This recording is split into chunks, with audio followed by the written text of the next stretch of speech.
Break के बाद आपका स्वागत। मैं आपके साथ अंकित मिश्रा। तो वक्त हो चला है खबरों की राजधानी एक्सप्रेस में सवार होने का। सबसे बड़ी खबर के साथ शुरुआत। दिल्ली के शंभू बॉर्डर पर 101 जत्थे पहुंचेंगे। किसानों का जत्था पहुंचने के लिए 14 दिसंबर को दिल्ली में पैदल किसान बढ़ते हुए नजर आएंगे।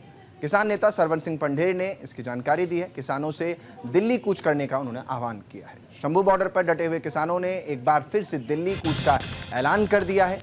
साथ ही किसान नेता सरवन सिंह पंढेर ने प्रेस कॉन्फ्रेंस करते हुए कहा कि अब हम लोग 14 दिसंबर को दिल्ली की ओर मार्च करेंगे। हमारे प्रदर्शन को 300 दिन पूरे हो चुके हैं, 303 दिन पूरे हो गए हैं और किसानों को आमरण अनशन भी 15वें दिन पर आ पहुंचा है। हमने हमेशा बातचीत का स्वागत किया, रास्ता खुला रखा है, लेकिन सरकार की ओर से किसी ने कोई संपर्क हमसे साधने की कोशिश नहीं की। उन्होंने कहा कि दोनों संगठनों ने तय किया है कि हम 14 दिसंबर को 101 किसानों का जत्था भेजेंगे। बुधवार को किसान आंदोलन की सफलता के लिए प्रार्थना करेंगे। हम उन किसानों की रिहाई की मांग करते हैं जिन्हें विरोध प्रदर्शन के दौरान गिरफ्तार या हिरासत में ले लिया गया।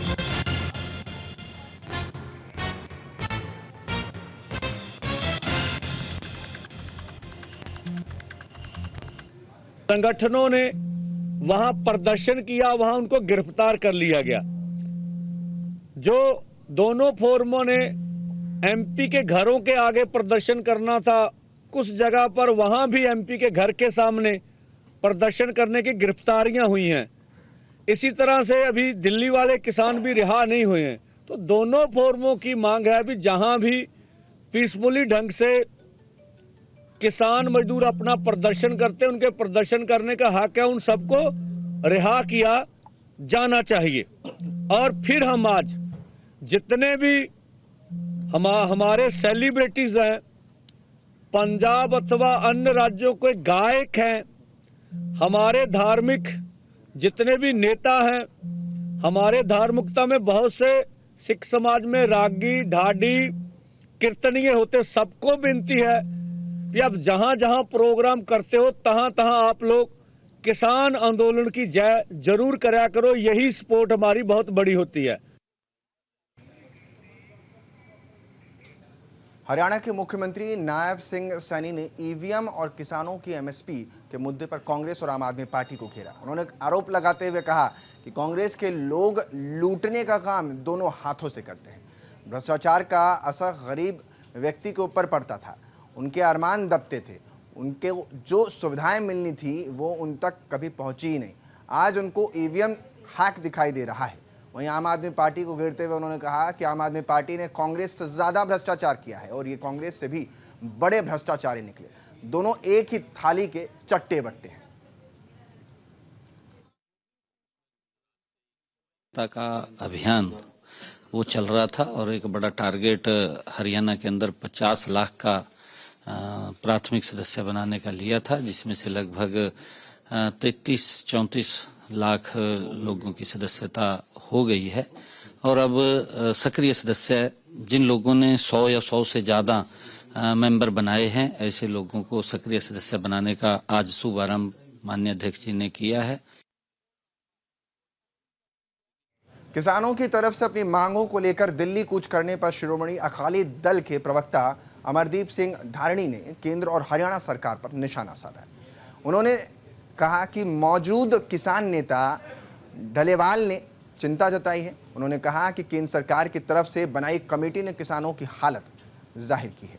सभी किसानों की ज़रूरत की बात कर रहे हैं, पर इनको मानता कोई नहीं है, बात हर कोई करता है। इसके बावजूद प्रधानमंत्री किसानों की मांग मानने के लिए तैयार नहीं है। उन्होंने आगे कहा कि ऐसा लगता है कि जैसे पिछले किसान आंदोलन में हुई हार का बदला किसानों से ही लिया जा रहा है।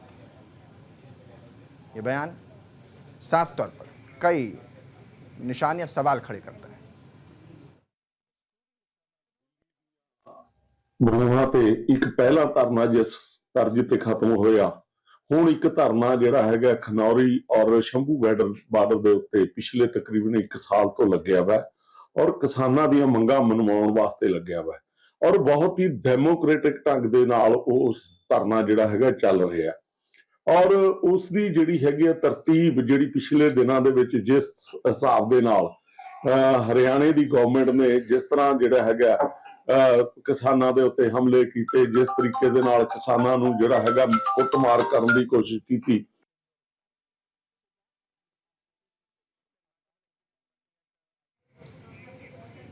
कुल्लू से इस वक्त की बड़ी खबर सामने आ रही है, जहां कुल्लू के आनी में बड़ा हादसा देखने को मिला। नीचे बस खाई में जा गिरती है, जिसमें 42 लोग जख्मी हो गए हैं, 3 की मौत हो गई है।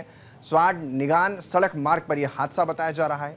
बस में सवार 42 यात्री जो इसमें घायल बताए जा रहे हैं। मौके पर राहत और बचाव कार्य जारी है। बस में 42 यात्री सवार थे, ऐसी जानकारी निकलकर सामने आ रही है। हिमाचल प्रदेश के कुल्लू जिले में दर्दनाक हादसा हो गया। हादसा कुल्लू जिले के आनी उपमंडल में यह हुआ है, जहां एक निजी बस गहरी खाई में जा गिरती है। इस बस में 25 से 30 से ज़्यादा यात्री सवार बताए जा रहे हैं। जो अभी आंकड़ा है वो पूरा बाहर नहीं आया है। हादसे में बस ड्राइवर की मौके पर ही मौत हो जाती है। वहीं कई यात्री इसमें घायल हुए। घायल यात्रियों को इलाज के लिए अस्पताल पहुंचाया गया है। कुल्लू के डीसी तुरुल एस रवीश ने बताया है कि इस हादसे में बस चालक की दुर्घटना स्थल पर मृत्यु हो गई। यात्रियों को प्राथमिक उपचार के लिए अस्पताल ले जाया गया, जो घायल बताया जा रहा है। स्थानीय प्रशासन और बचाव दल मौके पर तैनात है। राहत और बचाव कार्य लगातार जारी है।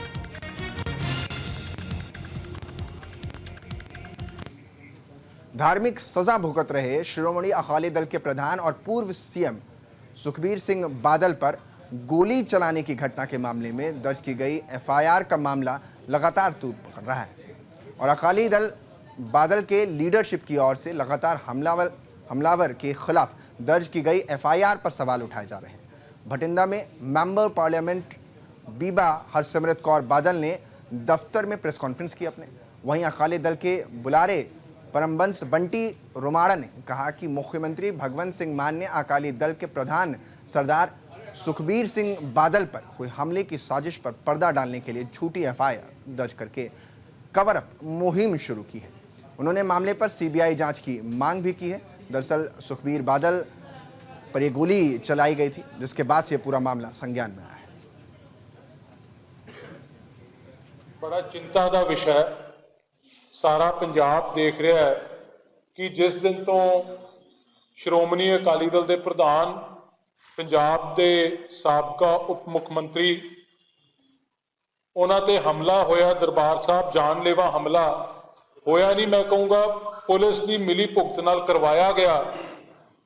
उस दिन के घटनाक्रम नूं देख के अज तक पंजाब के लोग बड़े चिंतित है, जिस तरह नाल पुलिस ते पंजाब की सरकार इस इशू दे विच जिन्हां दी इन्वॉल्वमेंट सामने आ रही है।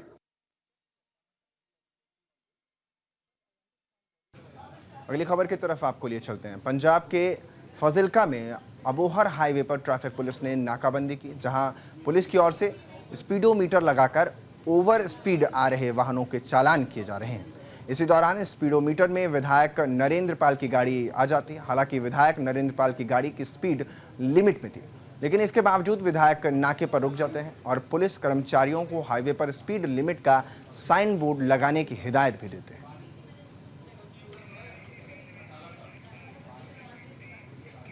बांग्लादेश में हिंदुओं और अल्पसंख्यकों पर हो रहे लगातार अत्याचार को लेकर फतेहाबाद में भी हिंदू संगठनों का आक्रोश देखने को मिला, जहां पर हिंदू संगठनों ने प्रदर्शन किया है। नारेबाजी करते हुए हिंदू संगठन लघु सचिवालय पहुंच गए थे। राष्ट्रपति और प्रधानमंत्री नरेंद्र मोदी और संयुक्त राष्ट्र संघ के नाम ज्ञापन उन्होंने सौंपा है। हिंदू संगठन ने पत्र के जरिए बांग्लादेश में हिंदुओं की रक्षा करने का आह्वान किया है। हिंदू संगठनों का कहना है कि बांग्लादेश में लगातार हिंदुओं पर अत्याचार हो रहा है। इस मामले में तुरंत हस्तक्षेप किया जाना चाहिए।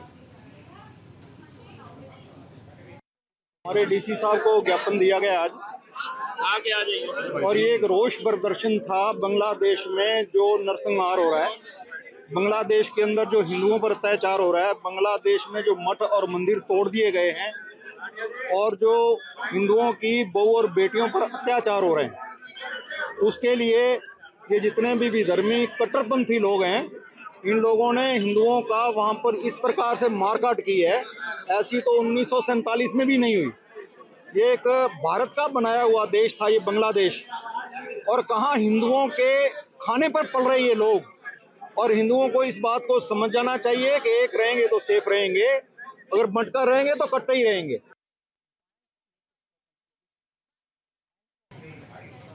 खबर अमृतसर से है, जहां पर बांग्लादेश में हिंदुओं और अन्य अत्याचारों के विरोध में दुर्गाना मंदिर समिति के अध्यक्ष प्रोफेसर लक्ष्मीकांता चावला के नेतृत्व में दुर्गाना मंदिर से एक विशाल विरोध मार्च निकाला गया, जो जलियांवाला बाग में समाप्त हुआ। इस मार्च में संत समाज के धार्मिक नेता, संगठन और राजनीतिक दलों ने भी हिस्सा लिया। इस मौके पर मीडिया से बात करते हुए दुर्गाना समिति के अध्यक्ष बीबी लक्ष्मीकांता चावला और हिंदू संगठन के नेताओं ने कहा कि हम भारत में हिंदुओं के उत्पीड़न की कड़ी निंदा करते हैं। साथ ही भारत में 2 करोड़ बांग्लादेशी रह रहे हैं, ये भारत को ही खा रहे हैं।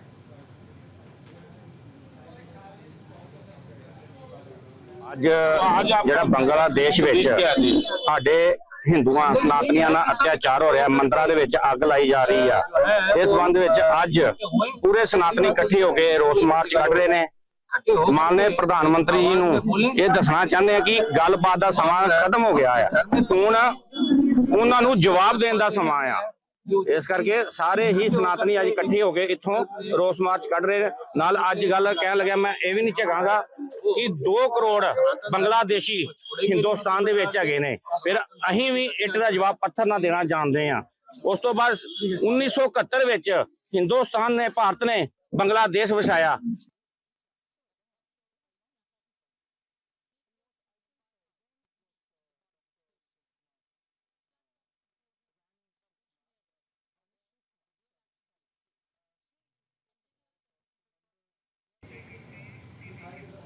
खबर अमृतसर से है, जहां पर थाना लोपे के खयाला गांव से शहर आ रहे अड़ती की गाड़ी पर कुछ लोगों ने गोली चला दी। गोली उसकी गाड़ी पर लगती है, जिसके चलते अड़ती को भागने का मौका मिल जाता है। अड़ती ने थाने में जाकर न्याय की इस मामले को लेकर मांग की है। मिली जानकारी के मुताबिक आरोपियों ने पुरानी रंजिश के चलते इस घटना को अंजाम दिया है। फिलहाल पुलिस आरोपियों की तलाश में जुटी हुई है। इधर ख्याले गागां दा हिसाब करन रहा, हिसाब करके मैं दिलबाग सिंह ते बैठा रहा घर, ते मुड़ के उत्थे रोटी राटी खा के रहा रात नूं, ते मैं शहर नूं जाण रहा, ते अग्गों मैनूं गड्डी ने लाइटां जिहां मार के ते अगे गड्डी कीती, ते मैं राह देण लगा, ते उन्हां ने गड्डी करके ते उतरे दवा ते 2 जने, कुलदीप सिंह ते उहदा बेटा, ते उन्हां उतरदे सारी मार गोली उड़िया, ते गोलियां उन्हें 2 गोलियां मारियां। मैं बारी खोल के भज गया कणकां दे बीदी। मैं मुड़ के रौला रुला पाउंदे रहे, मगरों भी गोलियां चलाइयां मेरे मगर भी। थोड़ी दूर तक कब्जा ना आया मेरे मगर, मैनूं पता लगा खड़ाक तो ही।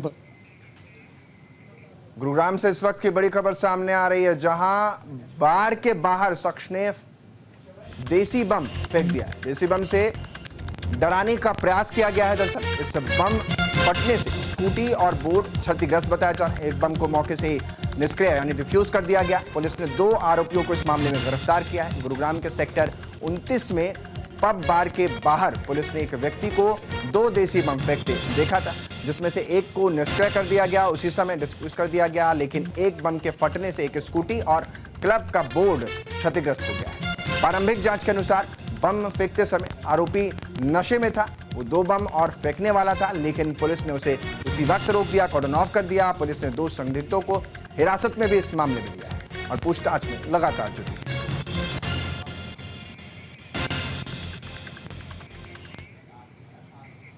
खबर फजिल्का से है, जहां पर अबोहर में जिला फजिल्का की पुलिस ने भारी मात्रा में नशे सहित पकड़े गए करीब आधा दर्जन नशा तस्करों की प्रॉपर्टी को अटैच करते हुए उनके घरों के आगे नोटिस लगा दिया, चस्पा कर दिया है। प्रॉपर्टी की कीमत करीब 1 करोड़ बताई जा रही है। वहीं एसएसपी ने नशा तस्करी छोड़ने को चेतावनी भी इसमें दी है कि जल्द से जल्द इसको छोड़ दें। इस बारे में जानकारी देते हुए डीएसपी ने बताया है कि पंजाब सरकार के आदेशों पर नशे के बड़े सौदागरों के खिलाफ सख्ती से निपटा जा रहा है।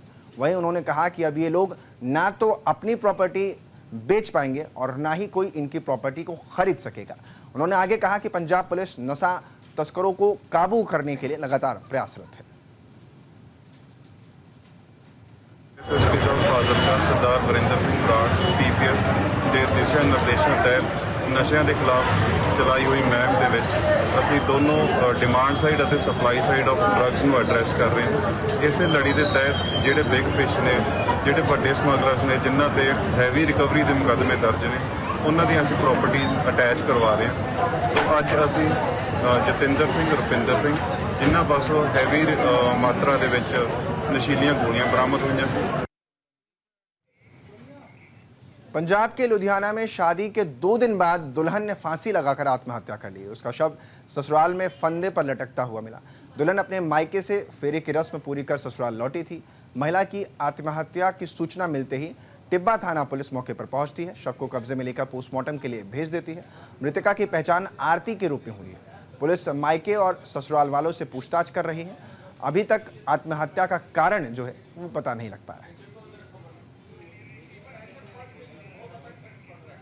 आज जालंधर में नशा मुक्त रंगला पंजाब मुहिम की शुरुआत की गई है। इस मुहिम को लेकर जालंधर में पंजाब के गवर्नर गुलाब चंद कटारिया पहुंचे थे। मिली जानकारी के मुताबिक नशे के खिलाफ ये मुहिम ब्यास गांव से भटे गांव तक निकाली जाएगी। इस मुहिम में पैदल मार्च निकाला जाएगा, जिसके बाद भटे गांव से करतारपुर तक नशे के खिलाफ पैदल मार्च निकाला जाना है। वहीं इस मुहिम का गांव के बुजुर्ग व्यक्ति इसमें हिस्सा बनने जा रहे हैं, इस मुहिम में शामिल होने जा रहे हैं।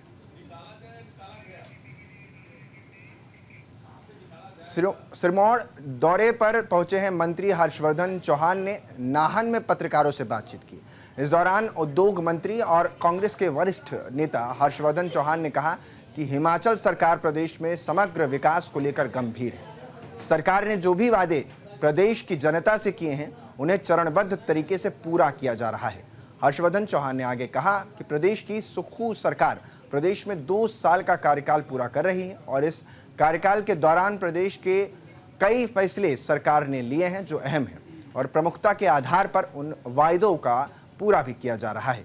उन्होंने कहा कि मौजूदा सरकार को करीब 11,000 करोड़ का कर्ज विरासत में मिला था और मौजूदा सरकार ने पूर्व सरकार की देनदारियों को भी चुकाया है। खबर होशियारपुर से है, जहां पर मुकेरिया गांव में रहने वाले नौजवान पिछले 1.5 साल से सर्बिया में लापता है। व्यक्ति का नाम अमरीश दत्ता बताया जा रहा है। मिली जानकारी के मुताबिक अमरीश दत्ता अपने परिवार के लिए 4 सितंबर 2023 को देश छोड़कर फ्रांस के लिए निकले थे, लेकिन जब वो सर्बिया देश पहुंचे वहां से रहस्यमयी ढंग से वो गायब हो जाते हैं, लापता हो जाते हैं। आज तक अमरीश का कुछ पता नहीं चल सका है कि वो किस हालत में है और कहाँ है। अमरीश के पिता ने बताया कि उन्होंने इस मामले पर ट्रैवल एजेंटों के खिलाफ एसएसपी होशियारपुर को शिकायत भी दी, जिसके बाद सभी चारों एजेंट्स पर एफआईआर दर्ज हुआ, लेकिन कई महीने बीत जाने के बाद भी वो एजेंट पुलिस की गिरफ्त से बाहर बताया जा रहा है। अमरीश के परिवार ने पंजाब सरकार और भारत सरकार से मदद की गुहार लगाते हुए कहा है कि अमरीश को ढूंढने में उनकी मदद की जाए। पंजाब के बरनाला में पिता और बेटी पानी की टंकी पर चढ़ जाते हैं। जैसे ही गांव के लोगों को घटना का पता चला तो बड़ी संख्या में लोग वहां पर मौके पर पहुंचते हैं। घटना की सूचना पुलिस को दी जाती है, जिसके बाद मौके पर पुलिस प्रशासन भी घटनास्थल पर पहुंच जाता है। घटना की जानकारी मिलते ही थाना रोड के कला के एसएचओ इंस्पेक्टर शरीफ खान टीम के साथ मौके पर पहुंचते हैं, जिन्होंने टंकी पर चढ़कर पिता पुत्री से बातचीत की। उन्होंने कहा कि परिवार से बात की जा रही है और मामले को सुलझाया जा रहा है। दरअसल दोनों पिता और बेटी धोखाधड़ी के शिकार हुए थे। वहीं अभी तक इस न्याय न मिलने से दुखी होकर गांव में बनी पानी की टंकी पर जा चढ़ते हैं। फिलहाल पुलिस मामले की जांच पड़ताल में जुटी है। हरियाणा के रोहतक में सिविल अस्पताल के डॉक्टर के साथ मारपीट का मामला सामने आया है। खबर है कि आईसीयू में ड्यूटी पर तैनात डॉक्टर के साथ मारपीट करने के बाद आरोपी फरार हो जाता है। वहीं घटना का सीसीटीवी फुटेज वीडियो भी सामने आ गया है, जिसमें 3 युवकों ने मारपीट को घटना को अंजाम दिया है। घटना के बाद से ही डॉक्टर में रोष है। मिली जानकारी के मुताबिक आरोपी पहले आईसीयू में पहुंचे और फिर डॉक्टरों को उठाकर बाहर ले गए। इसके बाद उन्होंने डॉक्टर के साथ मारपीट की। घटनास्थल पर मौजूद डॉक्टरों ने मुश्किल से पीड़ित का बचाव किया है। सीसीटीवी में देखा जा सकता है कि आरोपी किस तरीके से घटना को अंजाम देते नजर आ रहे हैं।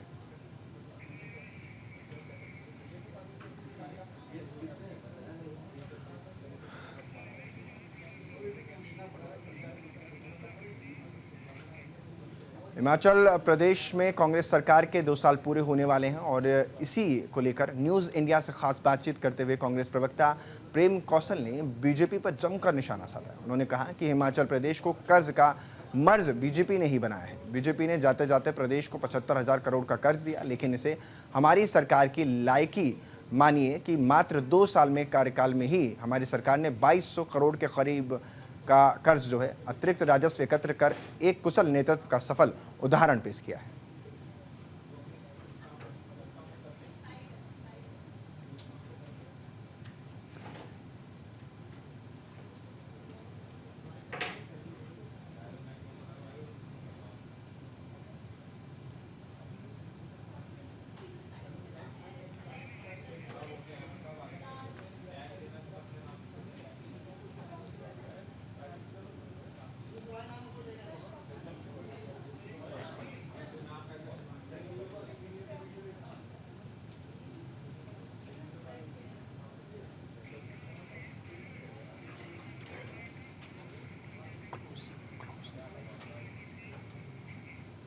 फिलहाल इस बुलेटिन में इतना ही, बाकी आप बने रहे हमारे साथ, देखते रहिए न्यूज़ इंडिया।